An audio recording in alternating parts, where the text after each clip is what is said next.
Have you ever sensed that your existence unfolds as a sequence of familiar instances, seamlessly merging into one another until the boundaries of days blur into oblivion? At 48, I found myself in a tranquil suburban home, complete with a picket fence that had certainly seen its fair share of better days. I'm Laura, and my life was contained of folding laundry, grabbing coffee, and the soothing sound of my husband's voice as he mapped out his next business journey. It was a life that had its merits, simply, cozy. Secure. Yet, there are moments when safety resembles a confinement, wouldn't you agree?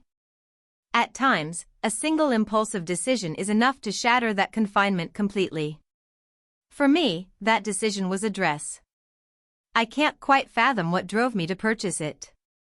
One evening, while browsing the internet with a glass of Pinot in hand, I stumbled upon it, a deep red dress, the sort that clings to your figure as if revealing your innermost secrets.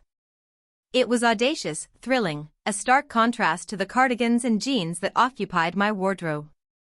I pressed add to cart before I could reason my way out of it, my heart pounding as if I had just crossed an invisible line. Upon its arrival, I tucked it away in the depths of my closet, overwhelmed by anxiety to even attempt wearing it. It lingered for weeks, a concealed ember poised to ignite. Then arrived that night. With Tom away, the silence of the house enveloped me, each breath echoing in the stillness. I'm not sure what compelled me at that moment, perhaps it was boredom, perhaps it was a sense of solitude, but I found myself reaching for the dress. The material caressed my skin like a gentle breeze as I donned it, cool and sleek, embracing every contour. I stood before the full-length mirror, and for the first time in years, I found myself unrecognizable. The woman looking back was neither Laura the wife nor Laura the mom. She was a different person, one who could still make hearts race, one who embraced the spotlight without hesitation. I remained there, captivated by that reflection, when the doorbell chimed. The hour was late, well past 9, and a knot formed in my stomach. Who arrives unexpectedly at such a late hour? I snatched a robe, fastening it quickly, yet the hem of the dress emerged, a vivid streak of red contrasting with the monotonous gray of my existence. As I swung the door open, I felt my breath hitch in my throat. It was Richard, my stepfather. He became part of our family when I was 25, shortly after Mom married him following years of solitude. At 59, he possesses a rugged charm, silver streaks at his temples and eyes that appear to penetrate the very soul. He mentioned he was nearby, returning some old books that Mom had lent to me. Yet, his voice was soft, as if he were concealing something, and his eyes darted to the crimson material cascading from beneath my robe. I welcomed him inside, driven more by instinct than any particular intention. The house had a different aura with him present, as if the air itself had become denser, more oppressive. We lingered in the living room, the books resting on the coffee table between us, yet I sensed his gaze directed at me, rather than the well-loved paperbacks. I moved slightly, and the robe fell just enough to reveal the daring neckline of the dress, which dipped low and provocatively. His jaw clenched for a brief moment, and an unexpected thrill coursed through me. It wasn't shame. It was strength. For the first time in ages, I sensed a newfound power within me, as if I could compel someone to pause and take notice. We exchanged trivialities, discussing the weather, Mom's latest pastime, the books, but beneath the surface, the conversation was merely a facade. My thoughts were consumed by the dress, by the emotions it evoked within me, and by the way Richard's voice seemed to resonate with my name. I chuckled at his words, leaning in closer, and the robe parted slightly more. I left it as is. His eyes followed the contours of the dress, and I perceived it, the desire, the uncertainty, the conflict unfolding behind his composed expression. He inquired about my attire, his tone relaxed, yet his gaze conveyed a different story. I shrugged and mentioned I was merely experimenting, but my tone had shifted, more measured, gentler, as if I were encouraging him to continue his gaze. The room seemed to close in around us, the distance between us diminishing with each inhalation. He leaned in, his hand gently placed on the arm of the couch, mere inches from my own. I might have chosen to leave. I ought to have. However, I chose not to. In that moment, there was a pulse, a sensation I hadn't experienced in years, a spark, a thrill, a desire that set my skin tingling. His fingers lightly grazed the edge of the dress, a mere touch, yet it was enough to send a thrill coursing through me. The rhythm of my heartbeat echoed in my ears, while my breathing felt light and fleeting. Our eyes met, and in that instant, time seemed to stand still. It was incorrect. I was aware it was incorrect. He's my stepdad, married to my mother, a man who has been present at every family dinner for more than 20 years. Yet in that serene living room, where the lamplight danced with shadows and the dress embraced me like a secret, nothing else held significance. His hand hovered, his thumb gliding gently over the silk, and I made no move to halt him. I leaned in slightly, allowing the warmth of his touch to envelop me, signaling that I was not retreating. His breath caught, and he uttered my name, Laura, husky and soft, as if it were a whisper meant only for me. What unfolded next was a whirlwind of warmth and pulsing rhythms. His hand glided upward, settling on my thigh, the silk gathering beneath his touch. There was no kiss, no crossing that final line, yet it was entirely unnecessary. The atmosphere was heavy, laden with the allure of something we both understood we ought to resist. I'm unsure how long we lingered in that state, suspended in a moment that seemed poised to break apart everything around us. Suddenly, a noise from outside, a dog barking, abrupt and piercing, shattered the tranquility. I recoiled, my cheeks aflame, my heart pounding as if I had just sprinted a mile. Richard rose to his feet, clearing his throat as he announced that it was time for him to leave.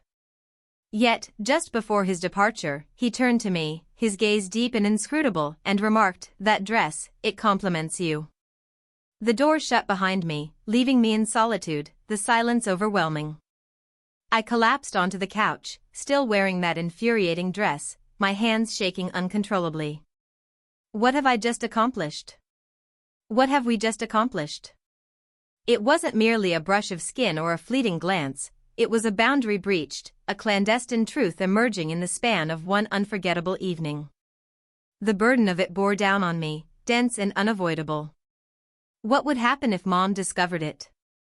What if Tom returned and noticed it reflected in my gaze? What if Richard confided in someone, or even worse, returned? I felt an overwhelming urge to tear the dress away, to erase the moment entirely, yet I found myself frozen in place.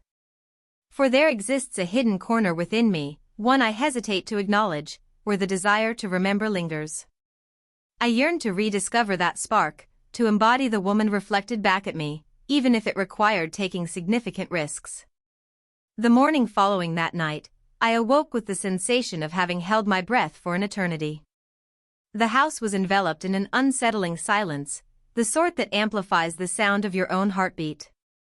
I stood before the mirror, gazing at my reflection in my familiar jeans and sweater, yet all I could envision was that red dress, how it had hugged my figure, and how Richard's gaze had traced every curve of it. I had shoved it away into the closet, hidden beneath a heap of forgotten garments, yet it felt as though it remained with me, marking me with the weight of my past choices. I repeatedly reassured myself that it was insignificant, merely a fleeting instance, a brief oversight, something we could easily overlook together.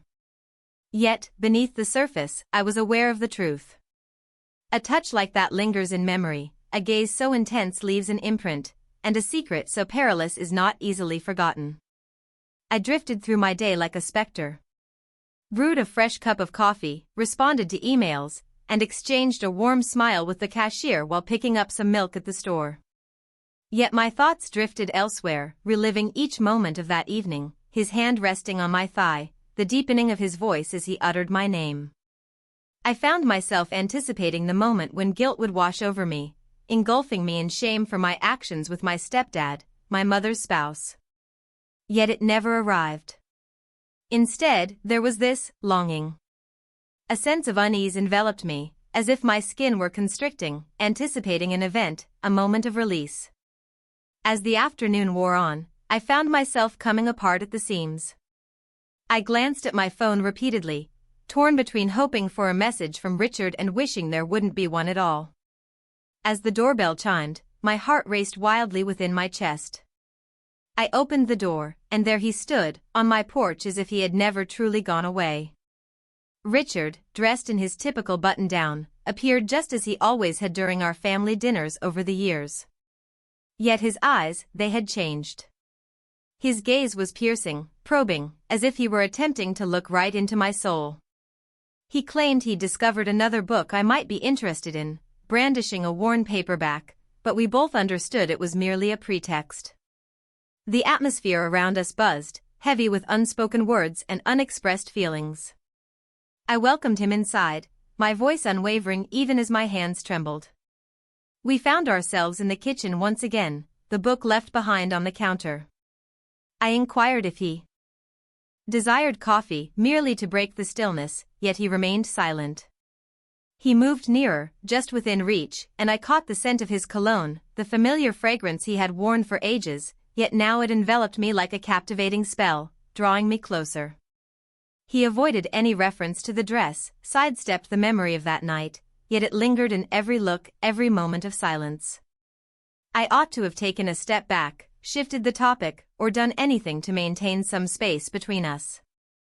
However, I chose not to. I leaned against the counter, my sweater suddenly feeling stifling, too ordinary, as if it were concealing the woman I had been in that dress. He inquired about my well-being, his tone soft, as if he were gauging the atmosphere. I claimed I was fine, yet the words slipped out incorrectly, too gentle, too welcoming. His gaze met mine, and once more, I experienced that undeniable attraction, that intensity that seemed entirely out of place between us. He extended his hand, his fingertips grazing my arm, and it felt as if a spark had ignited. My breath hitched, and I remained still. I might have been able to. I ought to have. Instead, I allowed my hand to linger on the counter, mere inches from his, close enough to sense the warmth radiating from his skin. The kitchen seemed cramped, the world felt distant, and my mind was consumed with memories of that night, how vibrant I had felt, how acknowledged. It unfolded quickly, like an unexpected surge from the ocean. His hand glided to my waist, drawing me nearer, and I found no reason to pull away. My body reacted instinctively, leaning into him, my hands instinctively finding their place on his shoulders. This time, there was no garment to shield us, no fabric to conceal our essence, just the two of us, unfiltered and daring. His lips brushed against my neck, a gentle touch that sent a thrill coursing through me, and I gasped, my fingers gripping his shirt tighter. It was misguided, undeniably misguided, yet it seemed like the sole thing that resonated with clarity. The kitchen dimmed, the world blurred, and all that remained was the warmth of his breath, the weight of his hands, the way my body responded to each caress as if it had been yearning for ages. Our journey continued beyond that point. The boundary we had crossed that initial evening pales in comparison to this. His hands roamed freely, pulling at my sweater, discovering skin that had long been untouched in such a way. I drew him nearer, my lips grazing his jaw, his ear, halting just before a kiss that would have determined our destiny. Yet, a kiss was unnecessary. What we were engaged in had crossed every line, a treachery that seared through every vow I had ever uttered. To my beloved partner. To my beloved mother. For my own reflection. Yet, at that instant, it was of no concern to me. I existed, yearning, engulfed in an uncontrollable longing. Suddenly, my phone vibrated on the counter, breaking the spell. Tom's name illuminated the screen, and the weight of reality surged in like a frigid tide. I recoiled, my heart racing, my cheeks burning with a blend of anxiety and embarrassment. Richard pulled back, his breath labored, his gaze shadowed by an emotion I couldn't decipher, perhaps regret, or perhaps a hint of defiance. Silence enveloped us. The phone vibrated relentlessly, demanding attention, filled with an air of accusation. I chose not to respond, yet it served as a poignant reminder of all that we had at stake. All that we had discarded. He departed in silence, the book remaining on the counter, the atmosphere heavy with the weight of our actions. I stood there, solitary, my fingers clutching the rim of the sink as if it could provide me with stability. My sweater hung askew, my skin alive with the remnants of his touch, and I felt an urge to scream. What was I up to? This had evolved beyond a fleeting moment. It had become a decision, a hidden truth that was expanding, proliferating, poised to engulf me entirely. I considered reaching out to Tom, revealing all my secrets, but the mere idea twisted my stomach in knots. I considered reaching out to Richard, suggesting we needed to end things, but even that seemed disingenuous. Because a part of me, the part one feared to confront, didn't want to cease. The following days unfolded in a haze of anxiety and longing. I steered clear of Richard, bypassed a family dinner where I anticipated his presence, yet he lingered in every corner of my mind, in the echoes of how my body still recalled his touch. I lingered in anticipation, hoping someone would pick up on the shift. A mom would call to inquire about my odd behavior, or Tom would glance my way and somehow understand. Yet, nobody took action. The secret belonged to us, and it was stifling my very being. I ceased donning anything even vaguely resembling that dress, opting for loose-fitting garments, attempting to conceal the woman I had been on that night. However, it proved to be of no assistance. Surrendered completely to the moment. My fingers wove through his hair, my lips met his, and it was unlike anything I had envisioned. It was an experience that oscillated between improvement and decline, a blaze that devoured all guilt, shame, logic. The kitchen counter pressed into my back, his breath warm against my neck, and in those fleeting moments, nothing else mattered. Neither my husband, nor my mother, nor the life I had created. Just the two of us, immersed in a moment from which we could never return. Yet, the truth has a way of surfacing, refusing to allow you to remain concealed for too long.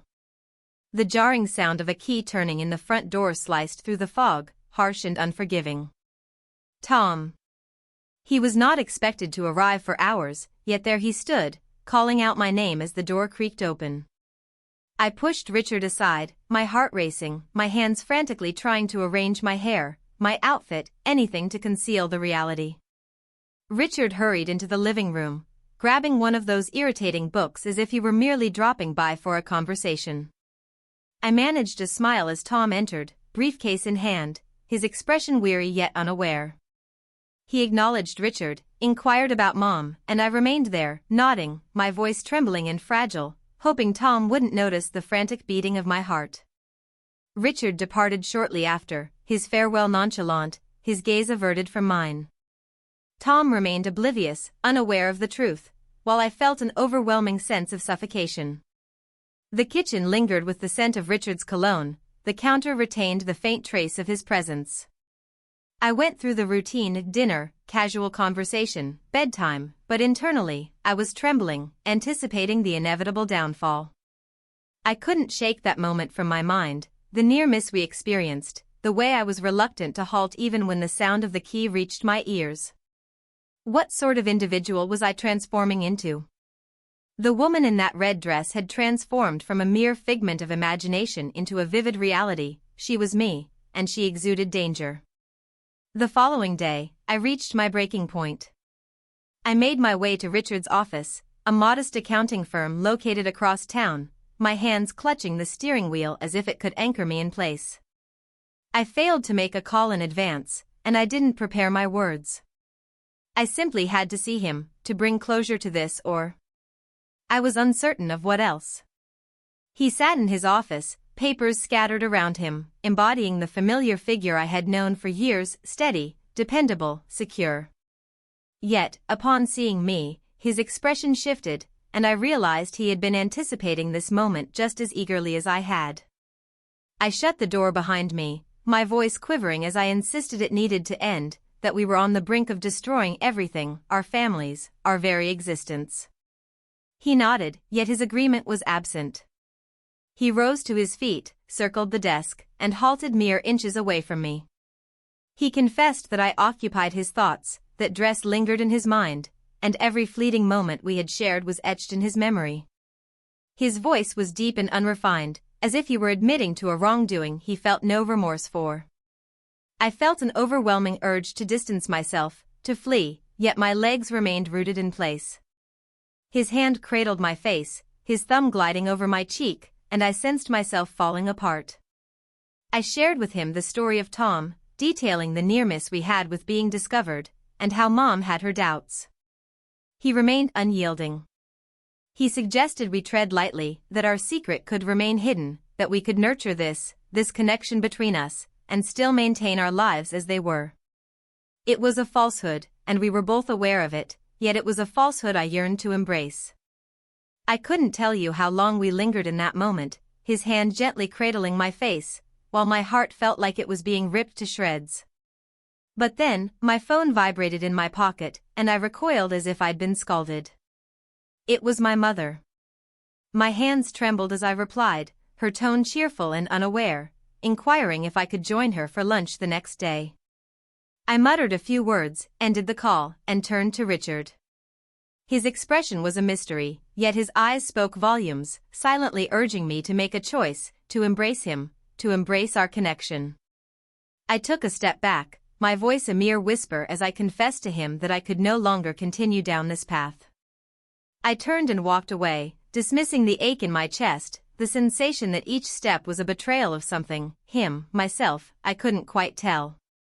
I made my way home, tears clouding my vision, and upon arrival, I retrieved that red dress from the closet.